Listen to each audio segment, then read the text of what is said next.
అప్పుడు ఆ గోకులంలో విక్రేతు కామాఖిల గోపకన్యా మురారి పాదార్పిత చిత్తవృత్తి దధ్యాధికం మోహవశాదవోచత్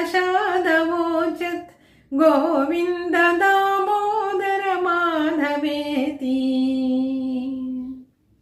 ఆ మోహంతో, ఆ పరవశత్వంతో గోవింద మాధవ దామోదర అని చెప్పి అరిచిందట. మురారి పాదార్పిత చిత్తవృత్తి. పాలు అమ్ముకోవడానికి, పాలు పెరుగు అమ్ముకోవడానికి వీధిలోకి వచ్చినా కూడా వాళ్ళ చిత్తం ఎక్కడ ఉన్నది? కృష్ణుడి మీద ఉన్నదనమాట. మురారి పాదార్పిత చిత్తవృత్తి. మురారి పాదాల మీదనే లగ్నమై ఉన్నది వాళ్ళ చిత్తం. అందుకని నోట్లోంచి పాలు పెరుగు అని చెప్పినని వాళ్ళు అరవట్ల. ఎంతసేపటికి కూడా గోవింద ముకుంద మాధవ అని చెప్పి అరుస్తూ ఉన్నారట. ఎంత రమ్యమైనటువంటి భావన అండి. ఇంత భక్తి భావన కనుక ఉన్నట్లయితే